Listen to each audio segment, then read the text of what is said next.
Hey guys, it's Greg Jones for Engine Builder. Today we're in Mooresville, North Carolina, visiting with Harrell Engine and Dyno, and I'm joined by Pete Harrell. And this between us here is a 448 cubic inch Billet LS, and it's our engine of the week.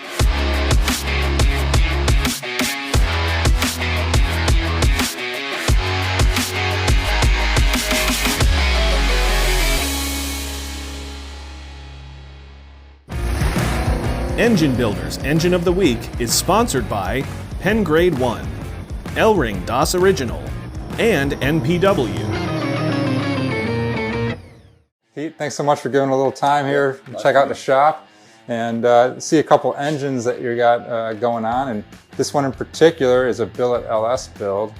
And I understand it's a pretty high horsepower, fast engine here. Yeah, this engine primarily competes in Limited Drag Radial, or LDR as most people call it. Yeah. And if I'm correct, I think this is the first single turbo LS car in the threes, which is a pretty good accomplishment. I think it was the first small block single turbo deal in the threes, or actually maybe the first single turbo period in the threes. So kind of crossed a few bridges all at once. Yeah, that's awesome. So if you would, walk us through what we're looking at here in terms of the components and kind of the history of the build. Yeah, okay, so this has been a kind of a work in progress for quite a while. It's a dart block billet deal. We use a lot of R&R rods, aluminum rods, of course, or something like this. And primarily on our custom high power stuff, we use a Ross piston. And that's what this is. The heads are Edelbrock LSRs. The intake is a billet magnetron. And of course it's our camshaft, and we use mant and push rods. The valve train on our stuff just pins, but it's usually either T&D or Jessel, one of the two. And we do a lot of high powered pressurized stuff, turbo stuff and blower stuff. So more often than not, the valve train is steel, which nowadays takes forever to get, but we kind of have to have it. Right. Yeah, you're gonna break stuff without it, right? Yeah, that's right. So Pete, how about some of the rotating assembly that's inside here? Generally speaking, we use Callie's billet stuff for the crankshaft.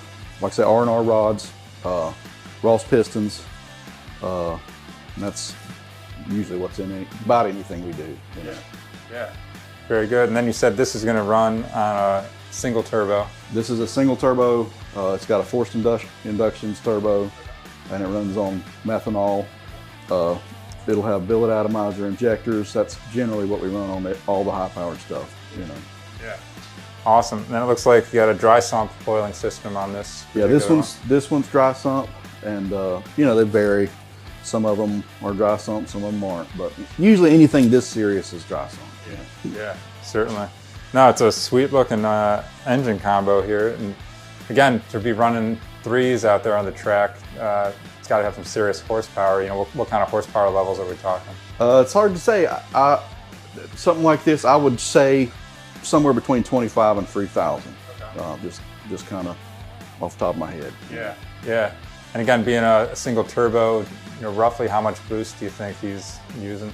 So far, we've actually only pushed this thing to just past right around 40. So we'll turn that up here shortly, and it'll make more. I don't know how much more, because the power comes at diminishing returns once you get to a certain point. Sure. But it will make more than what it has. Yeah. So hopefully we're going to be in the 380s here shortly, which is kind of where we need to be. Yeah, that's awesome. That's some blistering speed. Yeah. Now, Pete, obviously you've worked on this particular engine for a little while, and it's currently here in the shop. You want to talk a little bit about what you guys were recently just doing with a bit of a rebuild? Well, in this case, this had an older set of LSR heads on it, and they were honestly just kind of wore slap out. And the exhaust port was gigantic, and what that means is there wasn't a lot of casting left, so they were cracking pretty much through every exhaust port. So we welded them up and kind of patched them up for a little bit, but eventually that got kind of ridiculous. And so we got some new castings and kind of redid everything at the same time, freshened the bottom end, and it's basically the same motor, but with new fresh casting. Right, right. Okay, very cool. Pete, anything else about this LS that we've left out, or just anything else worth mentioning in terms of details of the build? Nothing in particular. I mean, it's similar to a lot of the builds we do here, mostly high-powered turbo drag stuff. Yeah. Awesome, awesome. Well, Pete, we appreciate you walking us through this Billet LS. Guys, we appreciate you watching this episode of Engine of the Week. Make sure you're checking out everything that Pete's got going on here at Harrell Engine and Dyno. And as always, make sure you're checking out enginebuildermag.com for more engine content. Thanks for watching, and we'll see you guys next time.